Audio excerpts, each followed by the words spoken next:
ओम।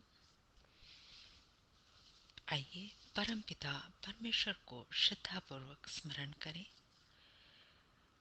ओम शन्नो मित्रः शं वरुणः शन्नो भवत्वर्यमा शन्नो इन्द्रो बृहस्पतिः शन्नो विष्णुरुक्रमः।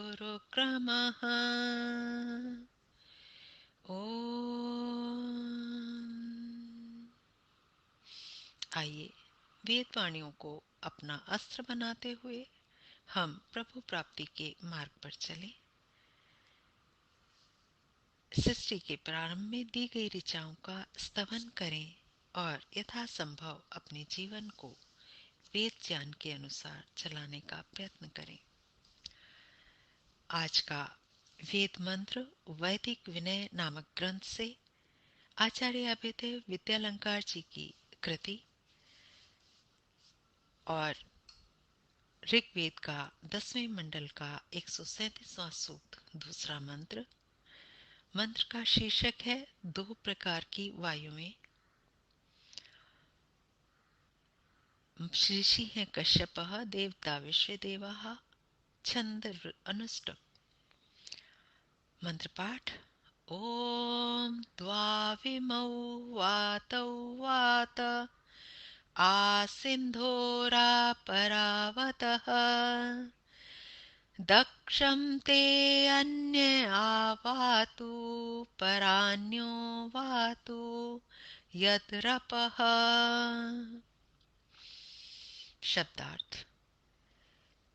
इमौ द्वौ ये दो प्रकार की वातौ वायुएं। वातः बहती हैं एक वायु, आ सिंधो हृदय तक चलती है और दूसरी अपरावतः बाहर के वायुमंडल तक चलती हैं। अन्य है उनमें एक तेरे लिए दक्षम बल आवातु अंदर बहलाए और अन्य है दूसरी यतरपह जो दोष या बुराई है उसे परावातु बाहर बहा कर ले जाए। विनय भावार्थ देखते हैं। हे मनुष्य, तुझ में दो वायु चल रही हैं। तुझ में श्वास और प्रश्वास रूप में प्राण की दो तरह की गति हो रही है। श्वास द्वारा बाहर का शुद्ध वायु तेरे अंदर के सिंधु स्पंदनशील हृदय तक आता है और प्रश्वास द्वारा अंदर का दूषित वायु बाहर परावत तक पहुंचता है। हमारे अंदर हृदय वह सिंधु स्थान है जहाँ की सैकड़ों रुधिर वाहिनी नाड़ी रूपी नदियां आकर मिलती हैं और बाहर परावत वह वायुमंडल नामक स्थान है जो वायु का अपार अटूट भंडार है। एवं ये जो परावत से सिंधु तक और सिंधु से परावत तक दो वायु हमें निरंतर चल रही हैं, ये ही हमारे जीवन का आधार है।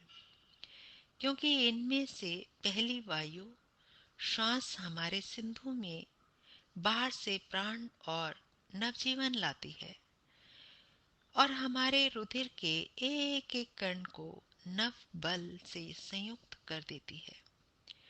दूसरी वायु हमारे रुधिर में से सारे शरीर में से सब मल दोष विकार को बहा ले जाती है और बाहर परावत में फेंक देती है। एवं हमारा जीवन बढ़ रहा है। हम नित्य अधिक और अधिक बलवान और अधिक अधिक निरोग होते जा रहे हैं।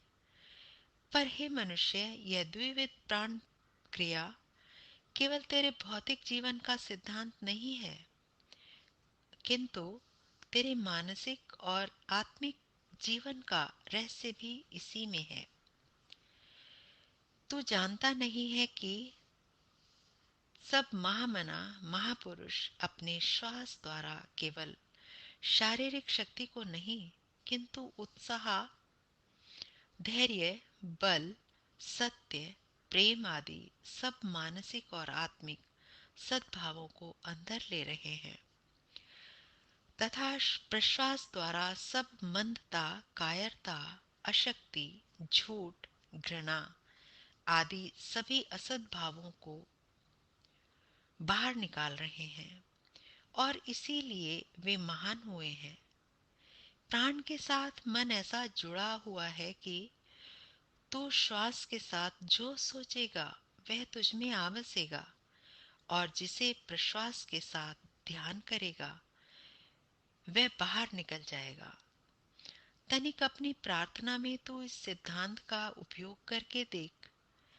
जिसे बसाना चाहता है उसे श्वास के साथ चित्रित करके देख और जो अशुभ विचार टलता ही नहीं है उसे उसके आने पर बार बार प्रश्वास के साथ बाहर करके तो देख, तो तुझे निसंदेह अद्भुत सफलता मिलेगी। एवं अपने व्यायाम में, प्राणायाम में और प्रार्थना में तो इस जगत व्यापक जीवन सिद्धांत का सदा उपयोग कर। तू देख कि तू अपनी इस द्विविध प्राण क्रिया, श्वास और प्रश्वास, प्राण क्रिया द्वारा अनंत शक्ति भंडार से जुड़ा हुआ है और तू इस भंडार से अपने प्रत्येक श्वास द्वारा यथेच्छ बल पा सकता है और अपने प्रत्येक प्रश्वास द्वारा उस पवित्रता कारक महापारावार में अपनी तुच्छ मलिनताएं फेंक कर सदा पवित्र होता रह सकता है। अतः हे मनुष्य, तो उठ और अब अपने प्रत्येक श्वास और प्रश्वास के साथ नित्य उन्नत और नव जीवन संपन्न होता जा, स्वस्थ होता जा, प्रसन्न होता जा, उत्साह से भरता जा। ओम। यही आज के मंत्र का संदेश, यही परमपिता परमेश्वर का उपदेश। इसको अपने जीवन में उतारें, स्वस्थ रहें, मस्त रहें, प्रफुल्लित रहें। ओम इति शम। नमस्ते जी, धन्यवाद।